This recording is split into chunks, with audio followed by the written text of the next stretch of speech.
We are fortunate to enjoy various genres of music, classical dance form, instruments, and not only that, but it is my great privilege to introduce a distinguished individual who blends financial expertise with spiritual commitment, Sri Karukuruchi Chetlur Krishna Varahan. With over 25 years of experience in finance, treasury, and audit, he has held prestigious roles, including his tenure with the World Health Organization at their headquarters and in Copenhagen. Currently, he serves as a head of financial reporting at the World Meteorological Organization in Geneva. Beyond his professional achievements, Krishna Varahanji is deeply rooted in spiritual traditions. A dedicated practitioner of Pancharatra Agama, he studies under the revered Sri AbhimaN Swami. He is also a proud member of SARAN, an inspiring organization founded by Sri AbhimaN Swami. SARAN is devoted to spreading the principles of Sanatana Dharma globally, preserving ancient manuscripts through digitalization, nurturing young talent, and fostering devotion through unique initiatives. One such initiative is Bhavanam Thorum Paduka, a heartfelt tradition where the divine sandals, that is Paduka, of Sri Rama are invited into homes, accompanied by grand celebrations and spiritual fervor. Last year, he had the honor of receiving Sri Rama Paduka from his Acharya, Sri AbhimaN Swami. Since then, he has led his journey across Europe, gracing cities like London, Paris, Zurich, and Olten. His contributions extend to conducting Agama-related activities such as Kalyana Utsavam and Samprakshanam for temples in India. As a gifted orator, he has delivered insightful discourses in Tamil, English, and Hindi, inspiring audiences to embrace practical ways to live and celebrate Sanatana Dharma. So, ladies and gentlemen, please join me in warmly welcoming Karukuruchi Chetlur Krishna Varahan, a shining example of how spirituality and professional excellence can harmoniously coexist.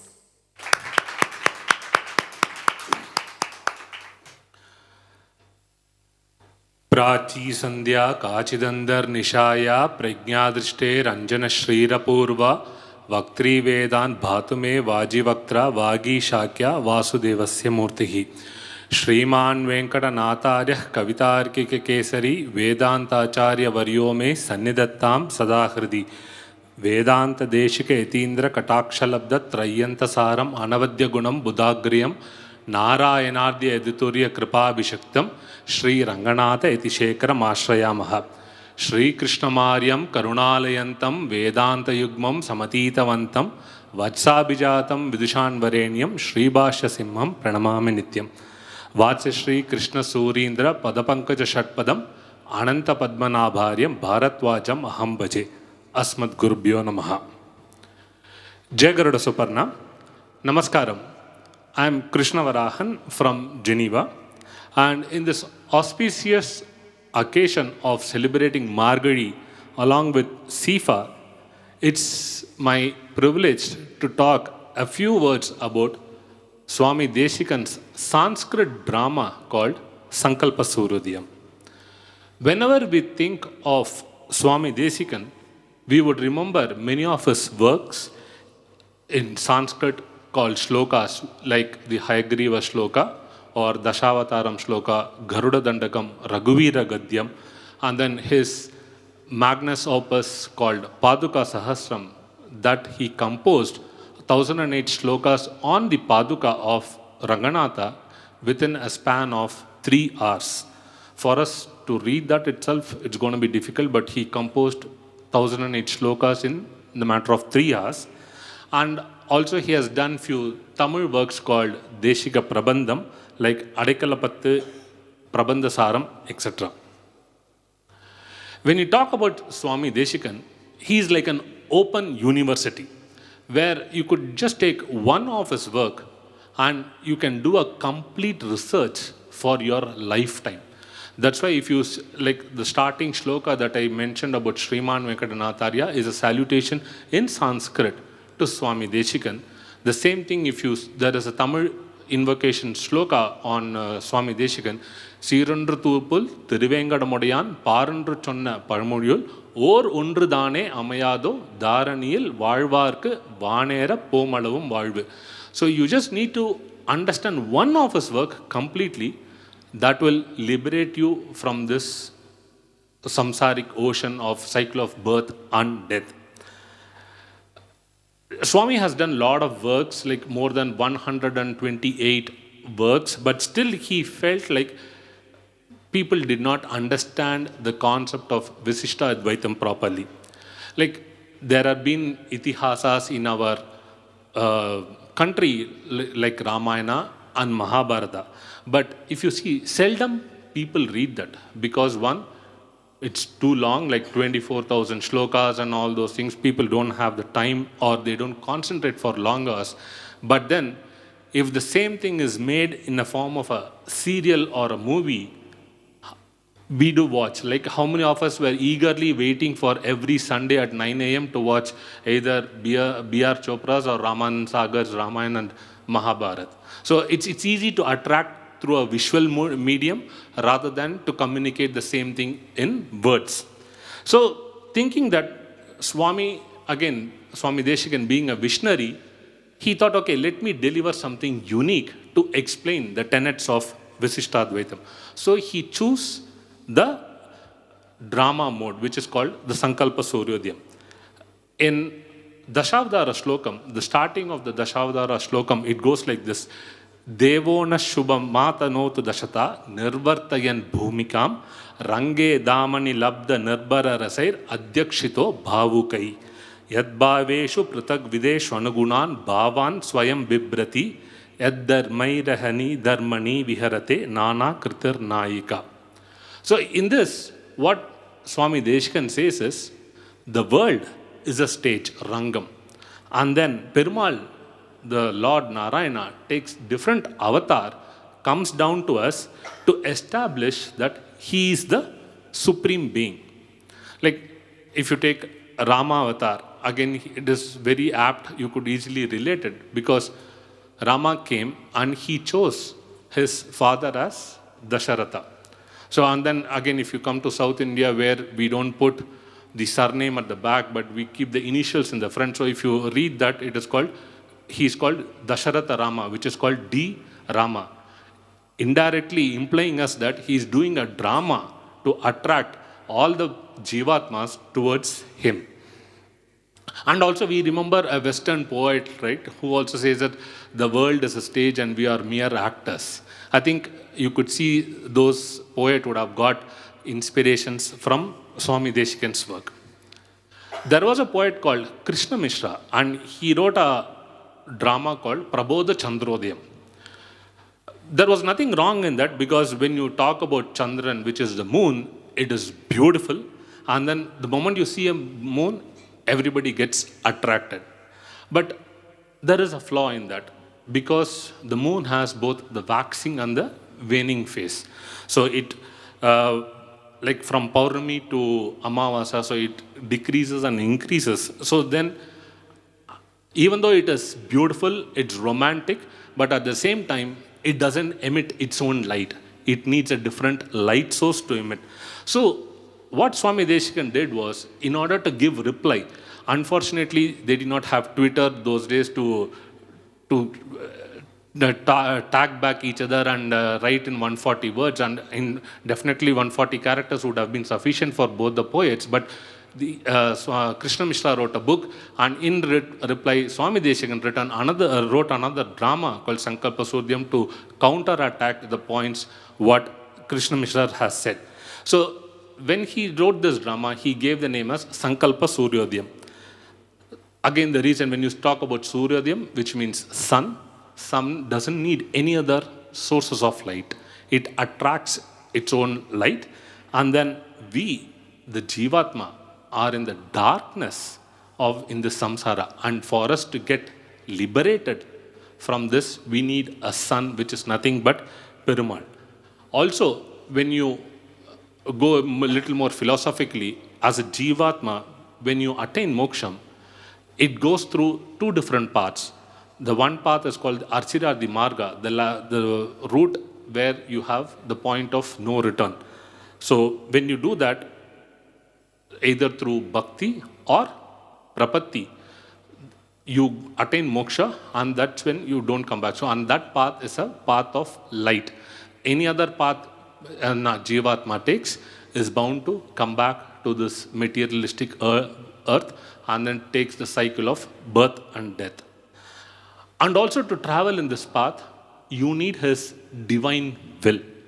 Only when he thinks, anything can happen, because whatever we try to do, we need to have his divine will. So that's why it's called Sankalpam. Sankalpam means the God's divine will that he would like to liberate all these Jivatma and make them get moksha. So Swami explains in the first two shlokas of this drama as how are the two different types of bhakti and prapatti. Yad bhakti prachayatmake dinamuke drishtikshamaha kshetrinaha kshipram samsriti sharvarim kshipati yad sankalpa suryodayah tatvairastra vibhushanair adigataha swadina nityonnatihi shriman astu same samasta vipaduttaraya narayanaha lakshye yatra shrutimita guna krishtilabda vadanaihi pratyagbanah pranavadanusha satvavadbhih prayuktaha madhye vakshasphurati mahasa patralah kaustubatma padmakanta sabhavatu daya dugdha sindhu shriyaivaha. So here it says like you have two parts, either bhakti or prapatti, the act of surrender. You could surrender to him and he will take necessary steps to liberate you from this samsara. So how do one comprehend this drama? If you consider Kurukshetra war, so you had both Pandavas and the Kauravas. So the Pandu means white. So that's why he is called Pandu. He was born so white that he was called Pandu. And if you have to equate that to our senses, it is called the Sattva. And then the Kauravas are the Rajas and Tamas.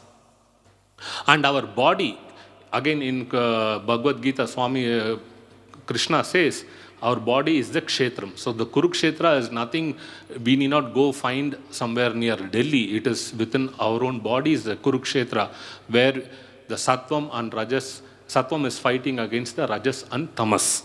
So the turmoil between Rajas, Tamas and Sattvam, and how Sattvam emerges victorious is the main plot of Sankalpa Suryodayam.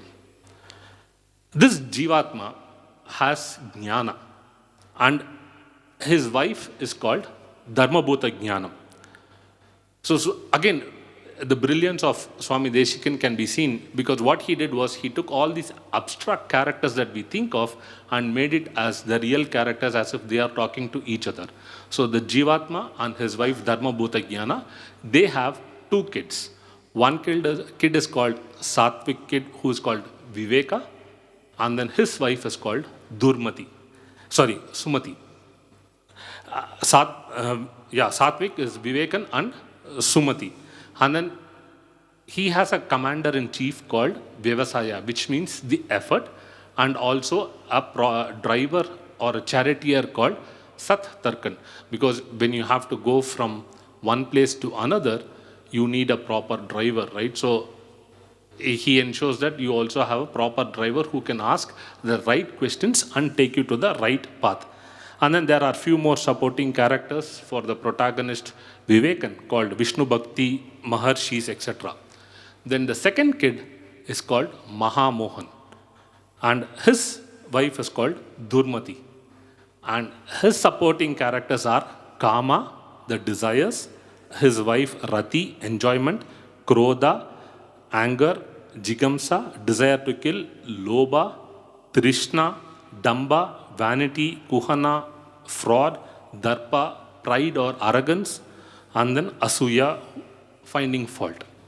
So this drama is structured into 10 different acts. So let us briefly touch upon each of the act, and then I'll try to give you a synopsis of each of these 10 acts. The first act Swami describes about what is Visishtadvaitam, what are its origins.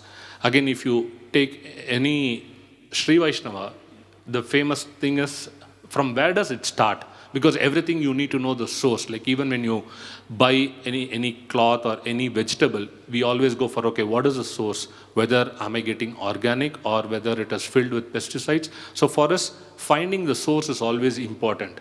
So the same way, if you see the source, again, you can easily understand in a form of a sloka. It's called Lakshminatha Samarambam. So it started with Lakshminathan, which is the Perumal Narayana itself. So this Visishta Advaitam started off with the Lord itself, and then from there it keeps continuing into various rishis, and then the closest rishi is your own Acharya. So the link starts from Lord Narayana and all the way up to your Acharya. Then in the Act 2, Swami Deshikan decides to win the other tenets of beliefs. Swami Deshikan had a very long desire. He was always an ardent devotee of Swami Ramanujacharya. Unfortunately, their timelines did not match because Ramanujacharya's timeline was 1070 to 1170, and then Swami Deshikan came in 1230s and all those things. So Swami Deshikan did not meet Ramanuja in person. So he always had a longing for it, like how I wish, because Swami Deshikan followed the Ramanuja Sampradaya. So he was always longing, like how I would have wished my Acharya so that it would have been my greatest blessing.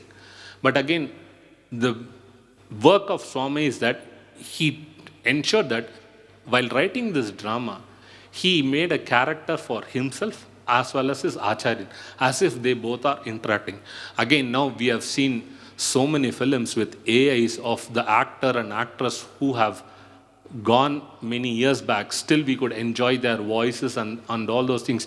I'm sure, as I said, Swami Deshikan is a visionary. He has thought about all those things, and then he recreated as if a scene between him and his Acharya, and he went ahead and he established that what Visishta Advaitam is all about. In the Act 3, it talks about Mukti Upayam. That means what do you need to do to get moksha? Either you do bhakti or prapatti. And then in the 4th act, we saw the antagonist, right? So Mahamogan, he has a battle of friends. So he goes and says, okay, now it's time to go on destroy Vivekan, because only then it is important that we need to destroy Vivekan so that the Jivatma, the Jnana, does not get liberated and stays within this samsaric world. So Kama, Krodha, all those characters, they come and try to destroy Vivekan. But then, unfortunately, Vivekan has a very calm mind and he's able to defeat them and establish Shanti Rasa. Generally, if you see, there are 9, where again I'm sure there are going to be some dancers coming on shortly after this. So they always establish 9 different rasams. Krodham, Bhaya, Bibhatsa, and Shanti is the important rasam. Only when you have Shanti, the rest, all the rasams would elevate. So thereby, in the Act 4, he established that Shanti rasam is important. And then in the 5th act, again other Indriyams comes and disturbs Vivekan, and he ensures that all the other Indriyams like your hands, all those things are defeated, including your manas are in control, so that you can continue further on your journey of Mahasamadhi. Once you have defeated your Indriyams, like again, that's why if you see, it's very important for us to have a proper diet regime when you want to practice bhakti or prapatti marga, because the food is the first thing that's going to distract our mind. So it is important that the right food is being consumed at the right time. That is also the same thing what Krishna says in Bhagavad Gita, that anything more than certain time period, it is not considered as sattvic food. So it's going to create a lot of other reactions within your own body. So where do we meditate? A question comes on where do we meditate?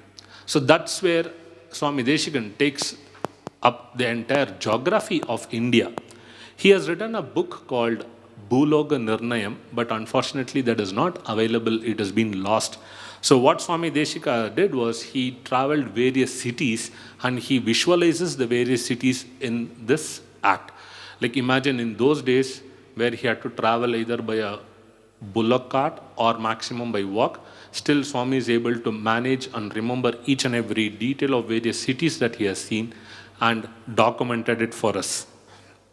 Like the places they visit are Himalayas, Shalagrama, Ayodhya, Mathura, Kashi, Melakote, Thiruvananthapuram, Alvarthanagar, Tirumalarunjolai near Madurai, Srirangam, Kanchi, and Tirumala.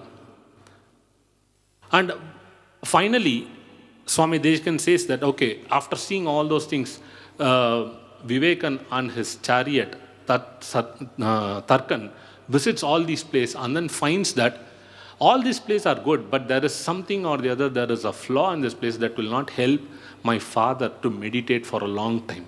So what is the best place to meditate? And then he realizes the best place is Manas. But why do you say Manas? Just, I'll give you an easy example. When I say the word Matterhorn, what do you recollect or what do you think about it? Automatically your mind is now transported to Matterhorn where you are planning to take up the lift to see the peak and all those things, right? Say, if I say Ayodhya, who have all been Ayodhya, they would immediately remember, I've been there, this is Sugriva Kila and all those things. So your mind is here, but it is faster than light that it could travel to any place, anywhere across the globe within a millisecond. So that is the greatness of our manas, and that is also the reason why you have to keep good control of your manas. So having found that the manas is the important and the best place to meditate, in the Act 7, Swami Deshikan explains about how do you meditate. So you paint a picture of your famous deity, either it could be Krishna, Rama, Nrsimha, Kartikeya, Pillayar, whatever it is, you paint your favorite deity. And then here in this, Swami Deshikan also takes various shlokas from his other works like Gopala Vimshati, Dashavadara Stotram, Raghuvira Gadyam, etc. In the Act 8, if you see, Mahamohan gets very disturbed that he could not touch Vivekan at all. Whatever he tried to do, Vivekan comes victorious. So he sends a big army of his team and ensures that Vivekan has been defeated.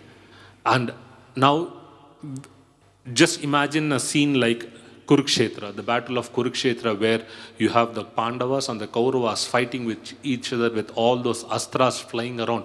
So in the similar manner, you could see that Vivekan and Mahamohan fights with each other, and finally Vivekan destroys Mahamohan. And in the 9th Act, Swami Deshikan talks about Bhakti Yoga, how it is done, its significance and its importance.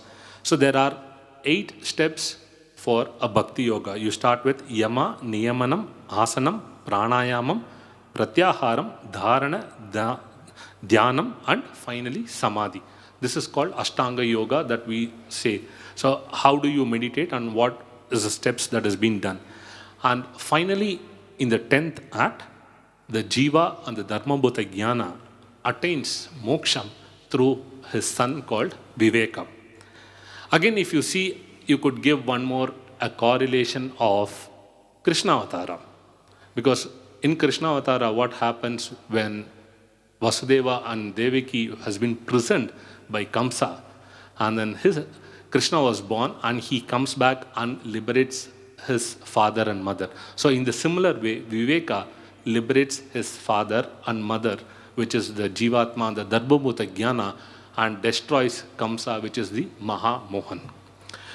To summarize the entire sequence of Sankalpa Suryodaya, Swami has given another interesting shloka. Darpodagra dishendriyanana mano nattancharadishtite dehesmin bhavasinduna parigate deenam dashama stitaha adyatve hanumat samena guruna prakya pitartaf puman lanka ruddha videha raja tanaya nyayena lalapyate. Again, when you hear the sloka, you could see some known words that like Hanuman, Guru, etc. So the meaning of this is like the Sita is the Jivatma, and then the Lanka is the body surrounded by all these oceans, and our body is controlled by the Manas, which is nothing but the Ravana, and the 10 Indriyams or our 10 Panchendriyam and Jnanendriyam, like the touch, feel, hand, legs, and the manas, etc. And Acharya is nothing but Hanuman. Hanuman plays the role of an Acharya and identifies there is a Jivatma sitting in an ocean of samsara and liberates and reaches back to the proper owner, which is Sri Rama. So the day when we win our Indriyams and the Jivatma gets united with Paramatma. So that is the day where you can say we celebrate as the real Vijaya Dashami, where we win over all our Indriyams. If you see October to March, it's called the winter arc in the northern hemisphere because it is cold and you don't have much of sunlight.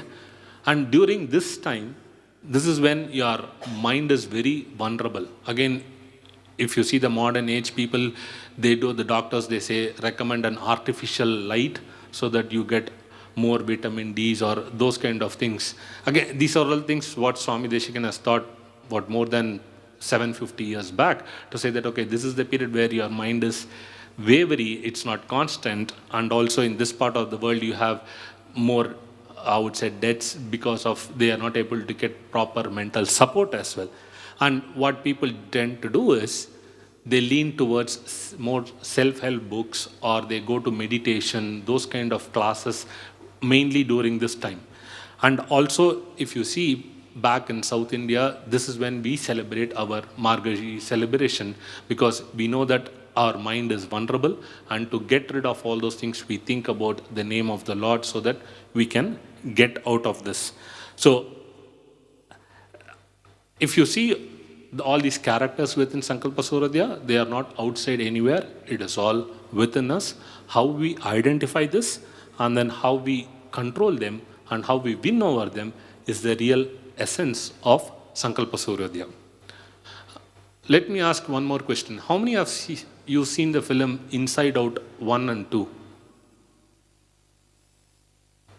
If again, just because for me, I always try to relate it more practically so that it's easy to get home the point. If you've seen that film, the young girl, she has the joy emotion supersedes everything. So there are at different points of her life, there are different emotions that keeps coming up, and how the joy maintains the equilibrium and ensures that all other emotions are kept at check is nothing but Sankalpa Suryodayam. I would say those directors could have read this book or got inspiration from these scriptures. And one last thing is again, we do all those things. Another important thing is behind the scene incident, because we are always interested to know what happened behind the scene, right? So when Swami Deshikan wanted to cast this drama, many had an apprehension saying that as a spiritual guru, as an acharya, how can you do this? How can you put a drama and all those things? It's not acceptable. And then there are few set of people who were not ready to listen at all. But then as the drama kept unfolding, they felt like, okay, these are all not characters that live in a daily life. These are all the characters that lives within us. So it is important that I get rid of these bad things so that I can enjoy this drama in a much more fashion. Like again, if you see, if I have to give you some practical or modern day example is, whenever some film releases, everybody says that it's so boring, I don't want to watch it. But maybe after 5 years or 10 years, the same film becomes kind of a cult classic. So that's one of the situation. And this is such a wonderful drama that I would recommend everyone to go and read. And for everybody's benefit, my Acharyan, Sri AbhimaN Swami, is explaining this drama in a very lucid manner in Tamil every Thursday and Friday via Gmeet. And also the entire, now we are in Act 6, but then the entire drama is also available in his YouTube channel. So whoever is interested, please do reach out to me. I'll be happy to help you. And with this, I would say thank you to SIFAA for organizing this extraordinary Margazhi Utsavam and also giving me an opportunity to talk a few words about Swami Deshikan and his one and only drama that he has written called Sankalpa Suryodayam. Kavitarkika Simhaya Kalyana Gunashaline Srimate Venkateshaya Vedanta Gurave Namaha. Dhanyosmi.